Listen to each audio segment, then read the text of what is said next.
Welcome dear student. Excellent career classes के online platform पर एक बार फिर से आप सभी का हार्दिक स्वागत है। अगर आपने अभी तक भी इस चैनल को सब्सक्राइब नहीं किया है तो आप इस चैनल को सब्सक्राइब जरूर करें और पास में आए बेल आइकन बटन यानी कि घंटी के बटन को जरूर दबाएं, जिससे कि हमारे वीडियो का नोटिफिकेशन और नवोदय विद्यालय प्रवेश परीक्षा से जुड़े हुए महत्वपूर्ण अपडेट्स जो है आपको समय समय पर मिलते रहे। ठीक है मेरे दोस्तों।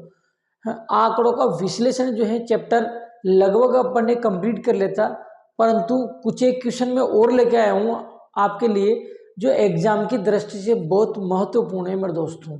ठीक है, हालांकि आंकड़ों का जो विश्लेषण है, डेटा एनालिसिस, ये चैप्टर अपन ने कंप्लीट कर लिया है मेरे दोस्तों, परंतु फिर भी मैं कुछ एक क्वेश्चन जो है आपके लिए लेकर आया हूँ जो आपके लिए बहुत ही इंपॉर्टेंट होने वाले हैं मेरे दोस्तों। और ये प्रश्न कुछ कुछ प्रश्न तो आपके एग्जाम में पूछे गए हैं मेरे दोस्तों, जैसे कि यही देख लो 2013 में पूछा गया था इस टाइप का क्वेश्चन। ठीक है मेरे दोस्तों, तो इस टाइप के क्वेश्चन आपसे एग्जाम में पूछे जाते हैं, आपको लेवल पता लगता है एग्जाम का किस प्रकार के प्रश्न पूछे जाते हैं।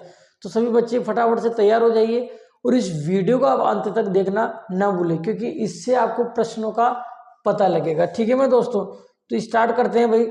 ये मेरी बुक जो है उसी का ये पेज का फोटो है, ये मैंने लगाया है भाई, मेरी खुद की बुक है, मेरे द्वारा लिखी हुई बुक का ये फोटो है। ठीक है भाई, तो स्टार्ट करते हैं। देखिए किस प्रकार से करेंगे। फर्स्ट क्वेश्चन है आज के इस वीडियो का। देखिए, किसी कक्षा के विद्यार्थियों की रुचि दंड आरेख द्वारा दर्शाई गई है। किसी कक्षा के जो विद्यार्थी हैं उनकी रुचि है ना दंड आरेख द्वारा दर्शाई गई है। इनको दंड आरेख बोलते हैं। ये जो फोटो है इसको दंड बोलते हैं। दंड आरेख द्वारा दर्शाई गई। बताइए कि 30 से अधिक तथा 50 से कम विद्यार्थियों की रुचि है, मतलब किसमें है। बताइए कि 30 से अधिक तथा 50 से कम विद्यार्थियों की रुचि है किसमें है। और देखो आप देख पाते हैं 2013 में पूछा हुआ प्रश्न है। अब मेरी बात सुनना मेरे दोस्तों, वो कह रहा है कि 30 से तो अधिक, 30 से अधिक और 50 से कम। अब आप जानते हो 30 से अधिक और 50 से कम कौन सा होगा मेरे दोस्तों, 40 ही तो होगा। कौन होगा भाई, 40। 40 ऐसा नंबर है जो 30 से अधिक है और 50 से कम है।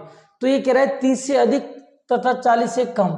इसका 30 से अधिक तथा 50 से कम मतलब 40 की बात कर रहा है। किसकी बात कर रहा है, 40 विद्यार्थियों की रुचि किसमें है। 30 से अधिक और 50 से कम विद्यार्थी मतलब 40 विद्यार्थी, 40 विद्यार्थियों की रुचि किसमें है। तो आप देख पाते हैं दोस्तों 40 इधर विद्यार्थियों की संख्या दे रखी और आप देखो 40 विद्यार्थियों की रुचि किसमें है मेरे दोस्तों, किसमें है, गाने में। तो गाना आपका करेक्ट आंसर हो जाएगा। क्या हो जाएगा मेरे दोस्तों, गाना जो है आपका करेक्ट आंसर हो जाएगा। ये ध्यान रख लेना, क्या हो जाएगा भाई, गाना जो है आपका करेक्ट आंसर हो। समझ जाओगे ना, जिस हिसाब से पूछ रहा है वो 30 से तो अधिक और 50 से कम। अब 30 से अधिक और 50 से कम कौन है, यहाँ देखो 30 से तो अधिक होना चाहिए और 50 से कम होना चाहिए। तो ऐसा कौन है, 40 ही तो है मेरे दोस्तों, जो 50 से कम है और 30 से अधिक है। कौन, 40। तो 40 विद्यार्थियों की रुचि किसमें है भाई, गाने में। तो आपका आंसर जो होगा वो होगा गाना। क्या होगा मेरे दोस्तों, गाना। ये इसके ऑप्शन, इसमें ऑप्शन नहीं है, बिना ऑप्शन के ही मेरी बुक है। मैंने मेरी बुक में कहीं भी ऑप्शन नहीं डाल रखा। अब क्यों नहीं डाल रखा ये चीज भी देखो, क्योंकि जब आपके सामने ऑप्शन रहता है तो आपसे जब प्रैक्टिस करने के लिए बोलते हैं, क्वेश्चन करवाते हैं, आप उसमें देख के ऑप्शन में देख लेते हो आप भाई इसका फला आंसर है। इसलिए मैंने इसमें ऑप्शन नहीं डाल रखे कहीं भी। अपन बिना किसी ऑप्शन के इस प्रश्नों को करेंगे। ठीक है मेरे दोस्तों, तो क्या आ जाएगा उसमें, 40 आ जाएगा। अगला देखो ये बढ़िया प्रश्न है। ये भी मेरी किताब के हैं, ये मेरी वाली जो बुक है ना उसके प्रश्न है सारे के सारे। और ये देखो ये प्रश्न भी एग्जाम में पूछा गया है 2017 में। कब मेरे दोस्तों, 2017 में एग्जाम में पूछा हुआ प्रश्न, ध्यान रख लेना। तो आपको पता लगेगा भाई इस टाइप के क्वेश्चन जो है आपसे पूछे जाते हैं। कौन सा है भाई, दूसरा प्रश्न। दिए गए दंड चार्ट जो एक विद्यालय के विद्यार्थियों द्वारा प्रयोग किए गए परिवहन के प्रकार को दर्शाता है, को पढ़कर निम्न प्रश्नों का उत्तर दीजिए। देखो ये आपको जो दिया गया है दंड चार्ट, क्या दिया है मेरे दोस्तों, दंड चार्ट जो दिया हुआ है ये क्या दर्शाता है, एक विद्यालय के विद्यार्थियों द्वारा प्रयोग किए गए परिवहन के साधन दर्शाता है।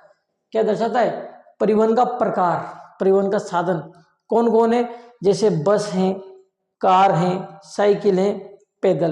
पैदल भी जाते हैं कुछ बच्चे स्कूल, मतलब कुछ बच्चे तो बस से जाते हैं, स्कूल। कुछ बच्चे कार से जाते हैं, कुछ बच्चे साइकिल से जाते हैं, कुछ बच्चे जो है पैदल जाते हैं। ये परिवहन के प्रकार दे रखे और इधर छात्रों की संख्या दे रखी है।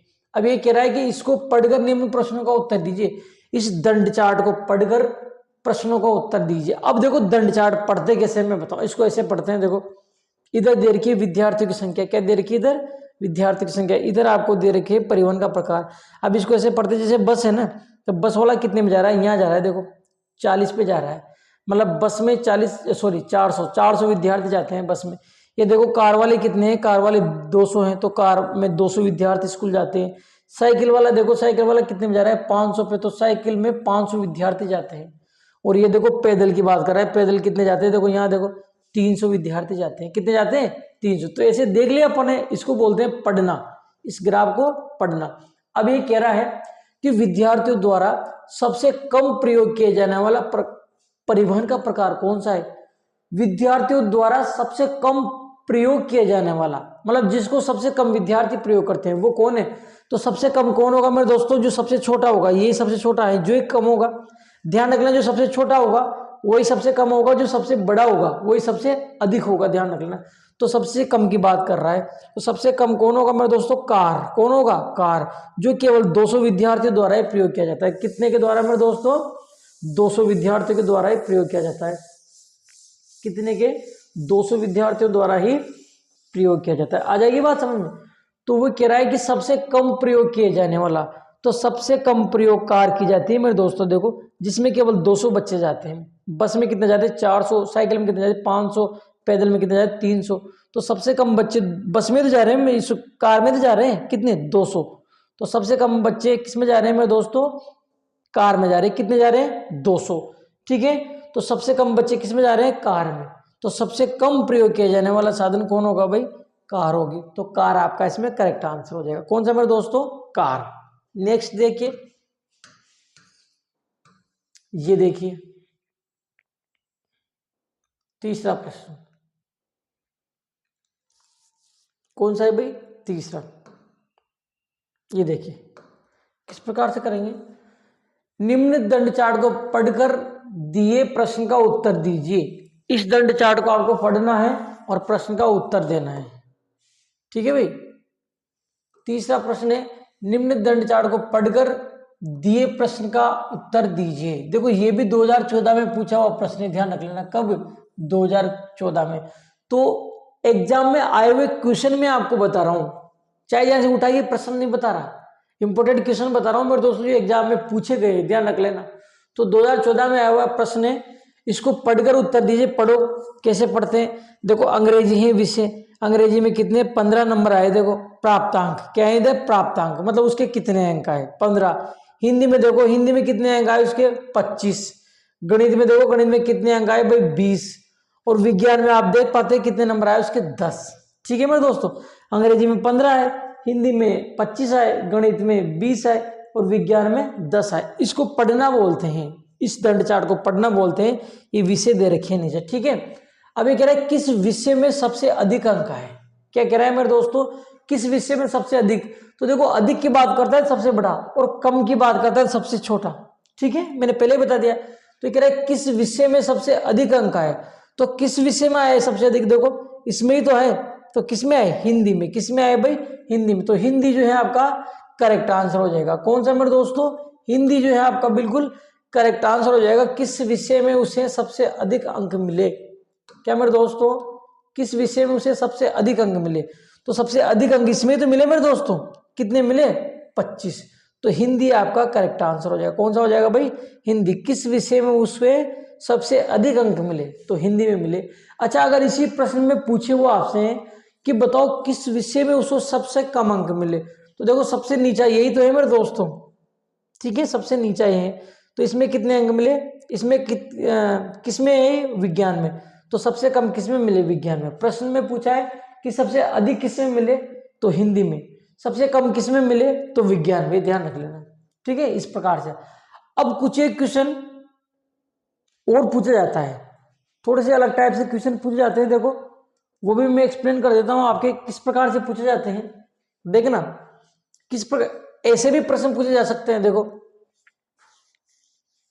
देखो हिंदी के कितने हैं 25, अंग्रेजी के कितने हैं 15, अंग्रेजी के कितने हैं 15 और हिंदी में कितने हैं 25। अब प्रश्न ऐसे भी बन सकता है कि बताओ अंग्रेजी की तुलना में हिंदी में कितने अधिक अंक प्राप्त हुए। ठीक है, अंग्रेजी की तुलना में हिंदी में कितने अधिक अंक प्राप्त हुए, मतलब हिंदी के अंक अंग्रेजी से कितने अधिक हैं। तो देखो अंग्रेजी में तो 15 है और हिंदी में कितने हैं 25, तो कितने अधिक हैं, देखो 10 ही तो अधिक हैं। तो इस टाइप के प्रश्न पूछे तो माइनस कर लेना है आपको। क्या करना है मेरे दोस्तों, माइनस कर लेना है। ठीक है, अधिक की बात करें तो भी माइनस कर लेना है और ज्यादा की बात करें तो भी माइनस कर लेना है। ठीक है, कितने अधिक अंक प्राप्त किए, ठीक है, तो माइनस कर लेना है, कितने कम अंक प्राप्त किए तो माइनस कर लेना है। मतलब दोनों ही कंडीशन में आपको मेरे दोस्तों माइनस कर लेना है कि इसकी अपेक्षा इसमें या इसकी तुलना में इसमें कितने अधिक अंक प्राप्त किए या कितने अंक कम प्राप्त किए। तो इन दोनों ही कंडीशन में क्या करना है मेरे दोस्तों, माइनस कर लेना है। बड़ी वाली फिगर में से छोटे वाली फिगर को माइनस कर लेना है, मतलब बड़ी संख्या में छोटी संख्या को माइनस कर लेना है, तो आपको पता लग जाएगा भाई कितने अधिक है कितने कम अंक प्राप्त किए। ध्यान रख लेना। किस प्रकार से पूछेगा कि बताइए हिंदी में अंग्रेजी की अपेक्षा कितने अधिक अंक प्राप्त किए, तो दोनों के अंक लिख लेना, बड़े में छोटे को घटा देना। क्लियर है। ठीक है, प्रश्न इस प्रकार से पूछा जा सकता है। देखो कैसे,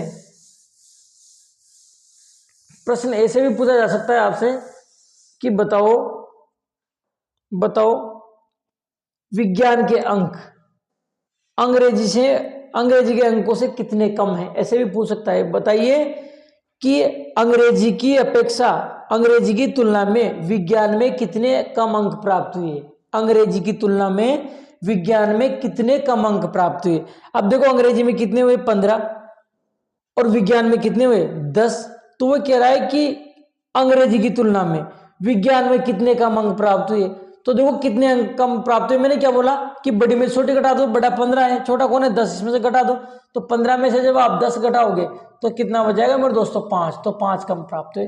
तो जब भी इस प्रकार से कम या ज्यादा की बात करें कि इसकी अपेक्षा कितने कम अंक प्राप्त हुए, इसकी तुलना में कितने कम अंक प्राप्त हुए, कितने अधिक अंक प्राप्त हुए, तो इस प्रकार के प्रश्नों में आपको क्या करना है मेरे दोस्तों, माइनस कर लेना है बड़े वाले अंक में से छोटे वाले अंक को। क्लियर। तो ये प्रश्न था तीसरा। नेक्स्ट देखिए चौथा प्रश्न, इसमें शायद 5 ही प्रश्न है, 5 ही प्रश्न है इसमें, अगला चैप्टर आ जाएगा फिर। ये देखो 5 ही प्रश्न थे इस चैप्टर में। ठीक है भाई, तो चौथा देखते हैं। 5 के इंपोर्टेंट है और ये 5 प्रश्न मेरे दोस्तों आप देख पाते हैं एग्जाम में आए हुए हैं। देखो 5 के 5 प्रश्न जो हैं एग्जाम में मेरे दोस्तों पूछे जा चुके हैं। 5 ही प्रश्न एग्जाम में पूछे जा चुके हैं, ये बड़ी बात है अपने आप में। ठीक है भाई, 5 के 5 प्रश्न एग्जाम में पूछे हुए हैं, ध्यान रख लेना। इसलिए मैं आपको ये बता रहा हूँ भाई इस टाइप के प्रश्न आते हैं एग्जाम में और इम्पोर्टेंट तो है ही सही, क्योंकि एग्जाम में पूछे जा चुके हैं और इस टाइप के प्रश्न आएंगे भी सही, आपके डेफिनेटली आएंगे। इसलिए इन क्वेश्चन को जो है मैं आपको बता रहा हूँ। देखिए चौथा प्रश्न है, 4th नंबर क्वेश्चन है। किस प्रकार से करेंगे चौथे प्रश्न को, नंबर 4th नंबर क्वेश्चन है। निम्न दंडारेख एक विद्यार्थी के विभिन्न विषयों में प्राप्तांक दर्शाता है। विभिन्न विषयों के ये प्राप्तांक दर्शाता है। उसे सभी विषयों में कुल कितने अंक प्राप्त हुए, उसे सभी विषयों में कुल कितने अंक प्राप्त हुए। और 2016 में पूछा गया प्रश्न है मेरे दोस्तों। कौन से में, 2016 में पूछा गया प्रश्न है ये कि उसे सभी विषयों में कुल कितने अंक प्राप्त हुए। अब पहले तो उसको पढ़ो अच्छी तरीके से। पढ़ते कैसे मैंने बता दिया, दंड चार्ट को किस प्रकार से पढ़ते हैं मैंने समझा दिया आपको कैसे पढ़ते हैं। देखो ऐसे पढ़ते हैं, इधर नीचे दे रखे हैं विषय, नीचे क्या दे रखे हैं मेरे दोस्तों विषय। कौन कौन से, अंग्रेजी है, हिंदी है, गणित है, विज्ञान है, सामाजिक विज्ञान है। इस प्रकार से आपको नीचे विषय दिए गए हैं, सब्जेक्ट। और मेरे दोस्तों इधर आपको देखो, इधर क्या दिए गए, आपको प्राप्तांक दिए गए हैं। क्या दिए गए इधर, प्राप्तांक। प्राप्तांक कैसे, प्राप्तांक मतलब प्राप्त किए गए अंक, प्राप्तांक का मतलब प्राप्त किए गए अंक। तो देखो कितने, 10, 20, 30, 40 इस प्रकार से नंबर जो है आपको दिए गए। ठीक है भाई, इस प्रकार से नंबर दिए गए। अब आप देख पाते इसको पढ़ते कैसे, इसको ऐसे पढ़ते हैं। देखो ये अंग्रेजी वाला है, तो अंग्रेजी में कितने अंक मिले, 20 अंक प्राप्तांक, अंग्रेजी के 20। हिंदी के प्राप्तांक कितने हैं भाई, ये थोड़ा सा ऊपर निकल रहा है, ऊपर नहीं निकल रहा, आप ये टाइपिंग मिस्टेक के इसको इसके बराबर ही मानो आप। ठीक है ना, ये ध्यान रखना आप, इसके बराबर ही है। तो हिंदी में कितने अंक मिले भाई, 30 मिले। अंग्रेजी में कितने मिले, 20 मिले। देखो गणित में, देखो गणित में कितने अंक मिले, 50 अंक मिले। और विज्ञान में देखो, विज्ञान में कितने अंक मिले, 40 अंक मिले। और सामाजिक विज्ञान में कितने मिले, इसके बराबर ही है ये, इसको ऊपर मत समझो तुम। ये सामाजिक विज्ञान में भी कितने मिले, 30 अंक मिले। तो इस प्रकार से इसको पढ़ते हैं, इसको पढ़ना बोलते हैं। क्या बोलते हैं भाई, इसको पढ़ना। ठीक है, इस प्रकार से आपको जो है इसको पढ़ लेना है अच्छी तरीके से। ठीक है मेरे दोस्तों, अब देखिए इसको किस प्रकार से करेंगे, प्रश्न की बात अब करेंगे। अभी तक तो मैंने केवल प्रश्न को पढ़ा है, अब इसको करेंगे अपन, क्वेश्चन को किस प्रकार से करेंगे। ये कह रहा है उसे सभी विषयों में कुल कितने अंक प्राप्त हुए, सारे विषयों के मिलाकर, अंग्रेजी, हिंदी, गणित, विज्ञान, सामाजिक विज्ञान, सभी विषयों को मिलाकर उसे कुल कितने अंक प्राप्त हुए। और 2016 में पूछा हुआ प्रश्न है, ध्यान रख लेना। कौन से में, 2016 में पूछा गया प्रश्न है कि उसे सभी विषयों में कुल कितने अंक प्राप्त हुए। अब बच्चे क्या करते हैं, बच्चे सीधा इनको जोड़ लेते हैं। क्या मेरे दोस्तों, बच्चे सीधे इनको जोड़ लेते हैं, और वो भी ऑप्शन में रहता है जोड़ो। देखो इसको जोड़ोगे ना आप इसको, तो इसको जोड़ोगे तो आ जाएगा, देखो 0 और 5 4 9 3 12 13 14 1 15, 150 आएगा शायद, 90 120 40 150 आएगा। कितना आएगा भाई, 150। अब इसके जो 4 ऑप्शन रहेंगे ना, इसके जो 4 ऑप्शन रहेंगे, तो फर्स्ट ही जो ऑप्शन रहेगा ना आपका, यह लिखता हूं, फर्स्ट ही जो ऑप्शन रहेगा उसमें 150 देगा वो, और आप फटाक से इसको लगा दोगे और आपका प्रश्न गलत हो जाएगा। ठीक है, क्या कह रहा हूं मैं, बहुत से बच्चे क्या करेंगे, इसने सभी विषयों के कुल अंक पूछे तो सीधा वो इनको जोड़ लेंगे, इनको जोड़ दे कितना आएगा, 150 आएगा। और वो पहले ऑप्शन में आपको 150 देगा, ABCD 4 ऑप्शन होंगे, पहले ऑप्शन में आपको 150 देगा, और आप उसको सही कर दोगे और आपका प्रश्न जो है गलत हो जाएगा। जबकि 150 इसका आंसर नहीं है। इसका आंसर कैसे निकलेगा मेरे दोस्तों, देखो, तो मैंने क्या बताया आपको कि बहुत से बच्चे क्या करेंगे, सीधा इसको जोड़ देंगे। किसको मेरे दोस्तों, डायरेक्ट इनको जोड़ लेंगे, जबकि इनको नहीं जोड़ना। उसने पूछे आपसे सभी विषयों के कुल अंक, तो आप विषय लिखना, उनके अंक लिखना, फिर जोड़ना, ऐसे करना है आपको। डायरेक्ट इनको नहीं जोड़ना। डायरेक्ट इनको जोड़ने से क्या होगा, आपका सवाल गलत हो जाएगा। क्यों हो जाएगा, देखो इसमें तो 10 अंक हैं, अब 10 अंक किस विषय में, किसी में ही नहीं, तो वो भी जुड़ जाएंगे आपके। ठीक है ना, इसलिए गलती होने की संभावना आपके ज्यादा रहती है, गलती होने की संभावना मेरे दोस्तों ज्यादा रहती है। इसलिए आपको क्या करना है, इनको नहीं जोड़ना, सब्जेक्ट लिखने फिर उसको जोड़ना है।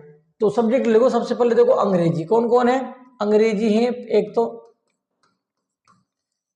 एक है आपका हिंदी, कौन सा मेरे दोस्तों, हिंदी है। एक है आपका गणित, और एक है आपका सामाजिक, एक है विज्ञान। गणित के बाद कौन है, विज्ञान। ठीक है मेरे दोस्तों, और एक है आपका सामाजिक विज्ञान। कौन मेरे दोस्तों, सामाजिक विज्ञान। ठीक है, तो जब भी इसे पूछे ना उसे सभी विषयों में कुल कितने अंक प्राप्त हुए, तो डायरेक्ट मत जोड़ना है इनको डायरेक्ट नहीं जोड़ना, पहले सब्जेक्ट लिखना फिर जोड़ना आप इनको। ठीक है, तो लिखो, सबसे पहले अंग्रेजी है, देखो अंग्रेजी में कितने अंक प्राप्त हुए, अंग्रेजी में आप देख पाते हैं 20 अंक प्राप्त हुए। फिर देखो हिंदी में कितने अंक प्राप्त हुए, 30 अंक प्राप्त हुए। गणित में कितने अंक प्राप्त हुए, देखो 50 अंक प्राप्त हुए। और विज्ञान में कितने अंक प्राप्त हुए, 40 अंक प्राप्त हुए। और सामाजिक विज्ञान में देखो कितने अंक प्राप्त हुए, 30 अंक प्राप्त हुए। ठीक है, ऐसे जोड़ना है। तो मेरे कहने का सीधा सीधा मतलब ये है मेरे दोस्तों कि बहुत से बच्चे क्या करते हैं, ये कुल अंक पूछे ना, बहुत से बच्चे क्या करते हैं मेरे दोस्तों, सीधे ही वो इनको जोड़ लेंगे, और इनको जोड़ते ही गलत हो जाएगा। इनको नहीं जोड़ना आपको, पहले ये सब्जेक्ट है, इन सब्जेक्ट को लिखना और इनके अंक कितने कितने वो लिखना, फिर जोड़ना।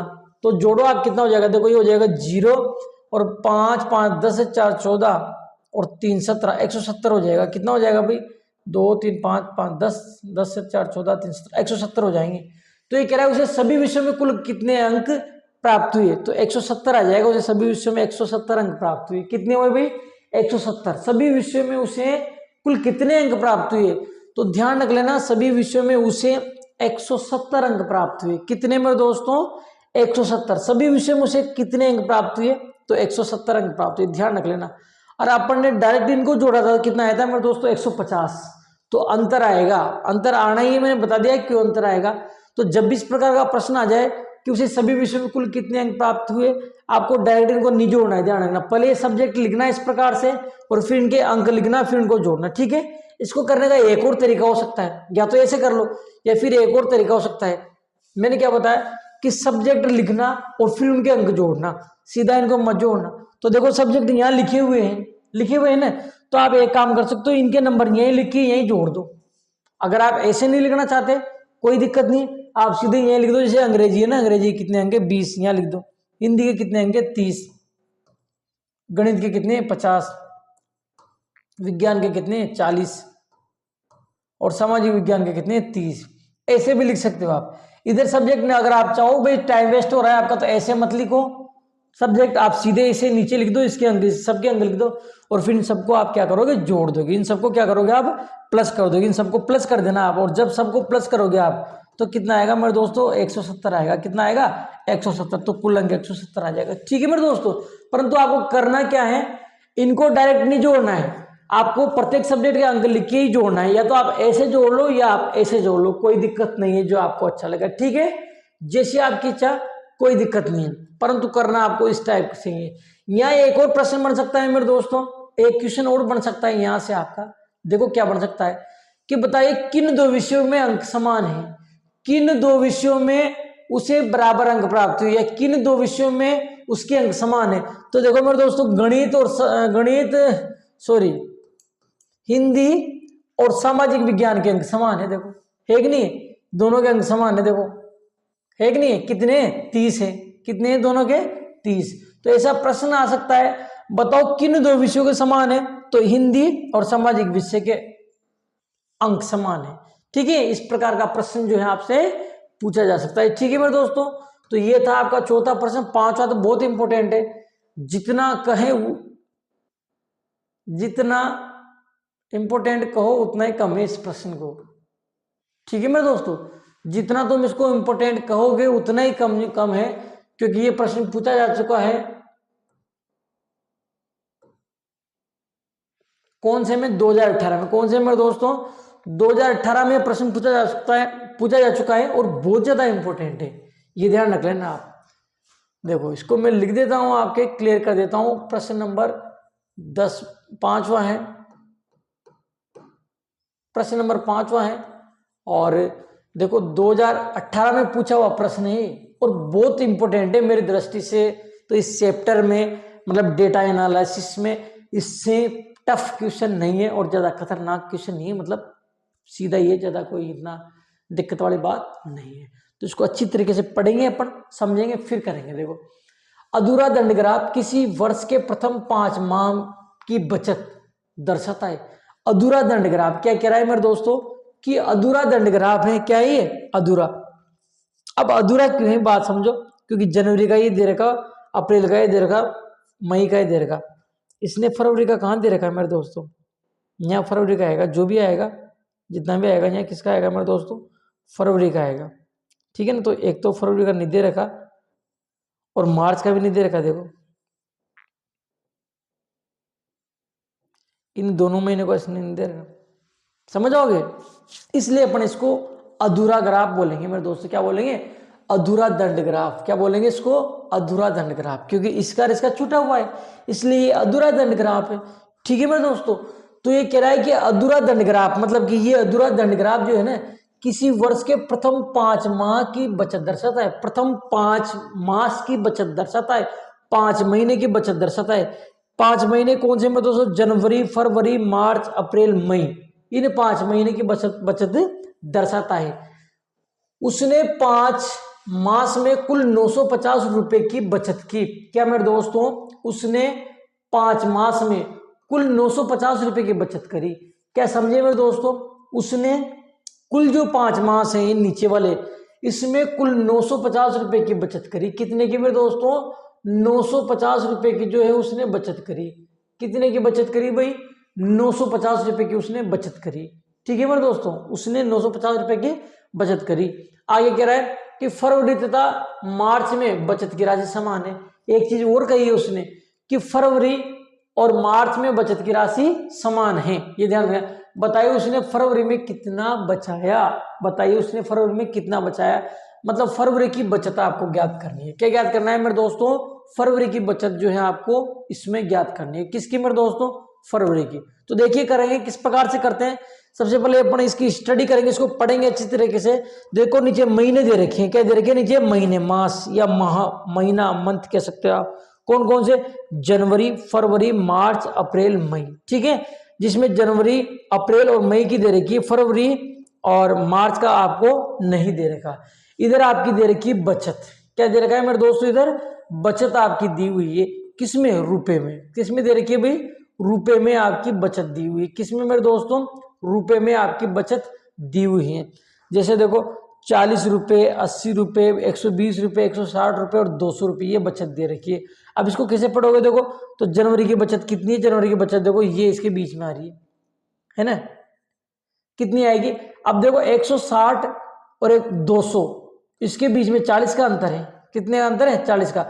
अब 40 के बीचों बीच है तो 20 का अंतर हो जाएगा, तो 160 में 20 जोड़ो 180, तो जनवरी का 180 आ जाएगा मेरे दोस्तों। कितना आ जाएगा, 180। ऐसे अप्रैल का देखो, अप्रैल की कितनी आ रही है, इन दोनों के बीच आ रही है, तो इन दोनों के बीच में कितना आ जाएगा, 100 आ जाएगा। कितना आ जाएगा मेरे दोस्तों, 100 आ जाएगा, क्योंकि इसके बीच में 40 का अंतर है, 40 का अंतर है। अब 40 के बीच में लो, तो 40 के बीच में कौन आएगा, 20, तो 20, 80 में 20 जोड़ो 100, तो यहाँ 100 आ जाएगा। मतलब अंग्रेजी इसके अप्रैल के कितने, 100 हैं।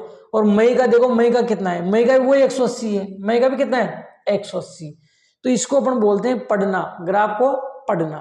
ठीक है, तो करते हैं, देखिए किस प्रकार से करेंगे इसको, समझ लीजिए सभी बच्चे किस प्रकार से करेंगे। बढ़िया क्वेश्चन है, जबरदस्त क्वेश्चन है, और गलती जो है बिल्कुल भी आपको नहीं करनी। स्टार्ट करें, देखिए भाई किस प्रकार से करेंगे। सबसे पहले आप जिन महीनों की दे रखी है उनकी लिख लो। जैसे जनवरी की दी हुई है आपको, किसकी दी हुई है, जनवरी की। अब जनवरी की कितनी यहाँ आ रही है देखो, ठीक है ना। तो 160 180 के 160 200 के बीच में 180 होगा मेरे दोस्तों। कितना होगा, 180। क्यों होगा, क्योंकि देखो 40 मतलब 20 का अंतर आ रहा है। मान लो यहाँ 20 है, 20 फिर 40 फिर 60 फिर 80 फिर 100 फिर 120 140 160 180 200, समझ गए ना। मतलब 20 का अंतर है। तो जनवरी के कितने, 180 यहाँ लिख लो। फरवरी के इसने दे ही नहीं रखे, देखो फरवरी कहाँ दे रखे, मार्च के भी इसने नहीं दे रखे। अप्रैल में कितने, देखो अप्रैल के देखो, इसके बीच में कितना आएगा भाई, 100 आएगा। कितना आएगा, 100। तो अप्रैल के कितने हैं भाई, 100। और मई के देखो, मई के कितने हैं, मई के भी 180 है, देखो इसके बराबर है। मई के भी कितने हैं, 180। मई के भी कितने हैं, 180। अब इनको यहां लिख लो। जनवरी के कितने हैं, 180, ये जनवरी 180 है। और इसके देखो अप्रैल के 100 हैं और इसके भी 180 हैं। तो यहां मैं लिखूंगा अप्रैल के कितने हैं भाई, 100। और मई के भी इतने हैं, 180। मई के कितने हैं, 180। अब इनको प्लस करो आप, तब प्लस करो कितना आ जाएगा, 0 8 8 16 86 460 आ जाएगा। कितना आ जाएगा, 460 आ जाएगा। ठीक है मेरे दोस्तों, अब ये जो 460 है ना, समझ लेना प्रश्न को अच्छी तरीके से, ध्यान लगा के समझ लेना। ध्यान सभी बच्चों का इधर होना चाहिए, बहुत इंपॉर्टेंट चीज बता रहा हूं मैं। सभी का टोटल कितना आ गया, 460। अब ये जो 460 है ना मेरे दोस्तों, ये 3 महीने का है, एक तो इसका और एक इसका। ठीक है, ये 460 आया, कितने महीने का है मेरे दोस्तों, 3 महीने का। और इसने 5 महीने का देखो 960 दे रखा है। 5 महीने का कितना दे रखा है, 960। अब यहां से एक बात समझना, ये जो है मेरे दोस्तों ये 3 महीने का है। कितने का महीने का है, 3 महीने का। और ये है मेरे दोस्तों 5 महीने का, ये देखो 5 माह की दे रखी है। कितने महीने का है, 5 माह का। तो यहां लिख दूंगा मैं कि 960 है ना, कितना मेरे दोस्तों, जो 960 है ये 5 महीने का है। कितने महीने का है, 5 महीने का। 5 महीने का कितना है, 960। अब बात सुनो, बात समझो आप। 4 महीने, 5 महीने का कितना है, 960, और 3 महीने का कितना है, 460, 950 है। ठीक है, अब अगर मैं इसमें से इसको घटा दूं तो क्या आएगा, अगर इसमें से मैं इसको घटा दूं तो क्या आएगा, तो 2 महीने का आ जाएगा। किसका आ जाएगा, 2 महीने का। तो मैं देखो ये 950 है ना, कितना मेरे दोस्तों, 950। इसमें से इसको घटा दूंगा 460 को, घटाओ कितना बचेगा, 0 15 में 6 गया 9, 15 में 6 गया, 15 में 6 गया 9, यहाँ बचा 490 बच जाएगा। क्या बच जाएगा मेरे दोस्तों, 490। और जो 490 बचेगा ना, ये 2 महीने का बचेगा। किसका बचेगा मेरे दोस्तों, 2 महीने का। एक बार फिर से देखो, इन तीनों महीने का जोड़ लिया मैंने, कितना आया 460। यहाँ लिखो, यहाँ लिखो 3 इधर, ये 3 महीने का आया। ठीक है, कितने महीने का आया?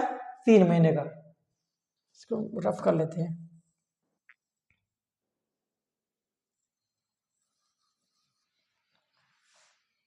ठीक है भाई, 3 महीने का 460 आया, क्लियर। और उसने है ना 5 महीने का, उसने है ना आपको 5 महीने का दिया हुआ है, कितना मेरे दोस्तों? 960।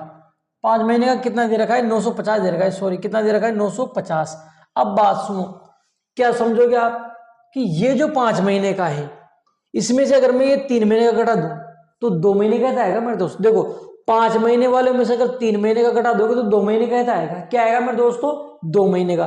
तो मैं 5 महीने वाले में से 3 महीने का घटा दूंगा तो 2 महीने का आ जाएगा। आप कौन से 2 महीने का आ जाएगा? यहाँ देखो, देखना, ये है आपका, ये था आपका 5 महीने का। कितने महीने का है ये? 5 महीने का। ये है आपका 3 महीने का।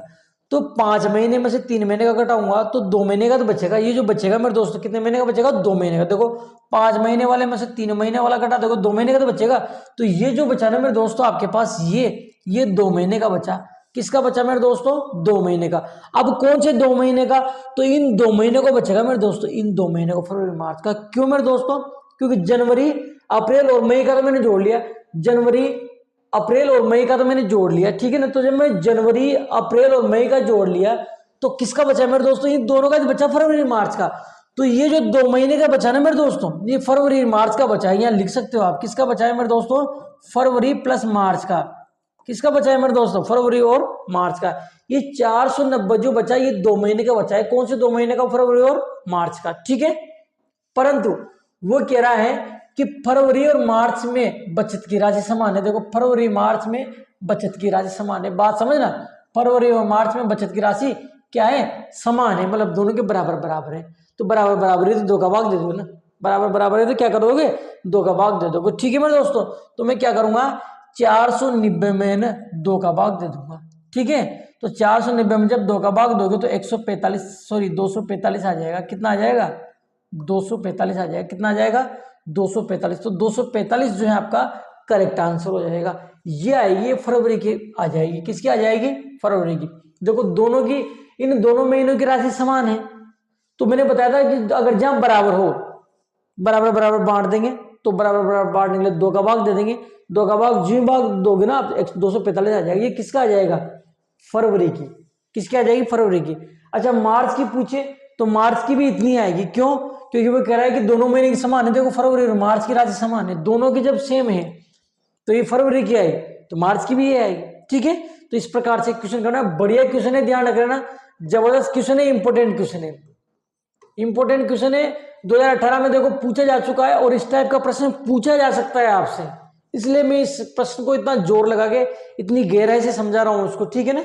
एग्जाम में जो है ये क्वेश्चन आपसे पूछा जाए, मतलब ये नहीं, इस टाइप का क्वेश्चन आपसे पूछा जा सकता है मेरे दोस्तों।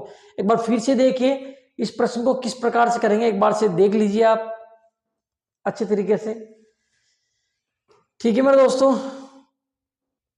एक बार जो है इसको आप देख लीजिए किस प्रकार से अपन इसको करेंगे, ठीक है ना। इसको मिटा देता हूं मैं, नए सिरे से इसको करते हैं। सभी बच्चे एक बार और देख लीजिए, देखो ढंग से सभी जो बच्चे हैं एक बार इसको देख लेंगे गौर से, ताकि आपको कोई दिक्कत ना हो किसी प्रकार की, ठीक है। पेन ग्रीन ले लेते हैं और कोशिश करेंगे आपको और बढ़िया तरीके से मैं इस क्वेश्चन को जो है समझाऊं, ठीक है भाई। देखो कैसे करेंगे, ये 5 महीने दे रखे हैं, है ना, और 5 महीनों की कुल दे रखी इसने 950, 5 महीने की, 5 मास में कुल 950 रुपए की बचत करता है। 5 महीने की बचत दे रखी है, तो ये 5 महीने की बचत मैंने यहाँ लिख दी, क्लियर। अब कह रहा है फरवरी और मार्च की समान है, फरवरी और मार्च की समान है। अब मेरी बात सुनना, देखो 2 महीने की समान है तो 2 का भाग दे देना, अगर 3 महीने की समान हो तो 3 का भाग दे देना, अगर 4 महीने की समान हो तो 4 महीने का भाग दे देना। ये आपको ध्यान रखना, इंपॉर्टेंट चीज है। यहाँ कह रहा है कि फरवरी और मार्च की राशि समान है, मतलब 2 महीने की समान है ना, तो जिस प्रश्न में 2 महीने की समान हो 2 का भाग दे दो, मतलब 2 महीने की समान है तो 2 में बांटनी ना, तो 2 में बराबर बराबर बांटे 2 का भाग दे दो। अगर 3 में बराबर बराबर बांटे 3 का भाग दे दो। अगर 4 में बराबर बराबर बांटे 4 का भाग दे दो। ये ध्यान रखना है आपको, ठीक है ना। जितने में आपको बराबर बराबर बांटना है उतने से डिवाइड कर देना है। मतलब जितने महीने की समान है उतने से डिवाइड करना है। यह कह रहा है फरवरी और मार्च की समान है, मतलब फरवरी मार्च 2 महीने हो गए ना, 2 महीने की समान है तो 2 से डिवाइड कर देंगे। जितने महीने की समान हो ना उतने से डिवाइड कर देना है आपको, ठीक है मेरे दोस्तों, ये करना है, ठीक है। और फरवरी की पूछिए तो देखो सबसे पहले मैंने क्या करा, सबसे पहले जो महीने दे रखे थे जनवरी की, अप्रैल की, मई की, इनको मैंने जोड़ लिया। ये जोड़ लिया मैंने इन तीनों महीने की, कितनी आ गई 460 आ गई। 3 महीने की कितनी आ गई, इन तीनों महीने की कितनी आ गई भाई 460। और 5 महीने की कितनी दे रखी इसने 950 दे रखी। 5, ये जो 5 ही महीने हैं फरवरी और मार्च को भी मिला के कितनी दे रखी 950, ठीक है। अब ये 5 महीने वाली है ये, इसमें से मैं 3 महीने वाली ये घटा दूंगा तो 5 में 3 घटाओ 2 ही तो आएगी मेरे दोस्तों। तो मैं इसमें से इसको घटा दूंगा, इसमें से मैंने इसको घटा दिया तो कितना बचा 490 बचा। ये 2 महीने की बची क्योंकि 5 में 3 घटाओ 2 ही तो बचेगा। तो ये 460 बची, ये 2 महीने की बची, ठीक है। अब वो कह रहा है कि दोनों महीनों की राशि समान है तो 2 से भाग दे दो ना मेरे दोस्तों इसमें। अगर 3 महीने की समान है 3 का भाग देते, 4 महीने की समान है तो 4 का भाग अपन दे देते। तो भाग दोगे तो कितना आ जाएगा मेरे दोस्त 245 आ जाएगा। कितना आ जाएगा 245। अब इसको आप फरवरी की मानो या मार्च की मानो कोई दिक्कत नहीं क्योंकि दोनों की समान है। तो फरवरी की भी यही होगी तो मार्च की भी होगी। तो 245 रुपये आपका करेक्ट आंसर मेरे दोस्तों आ जाता है।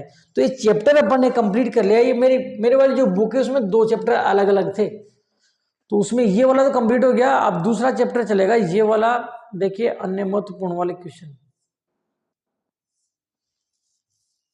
ये वाले, तो ये भी करा लेते हैं और क्या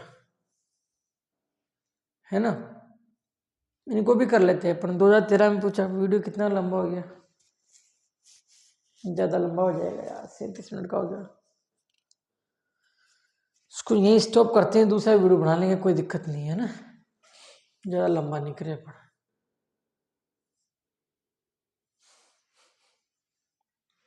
ठीक है भाई, तो आशा करता हूँ ये वीडियो आपको पसंद आया होगा। और वीडियो अगर आपको पसंद आया हो तो इस वीडियो को अपने दोस्तों के साथ अधिक से अधिक शेयर करें। चैनल को आपने सब्सक्राइब नहीं किया तो चैनल को सब्सक्राइब जरूर करें मेरे दोस्तों। पास में बेल आइकन बटन को जरूर दबाएं जिससे कि हमारे वीडियो का नोटिफिकेशन आपको समय समय पर मिलता रहे। ठीक है मेरे दोस्तों, तो मिलते हैं अगले वीडियो में, तब तक के लिए स्वस्थ रहिए, मस्त रहिए। जय हिंद, जय भारत, धन्यवाद।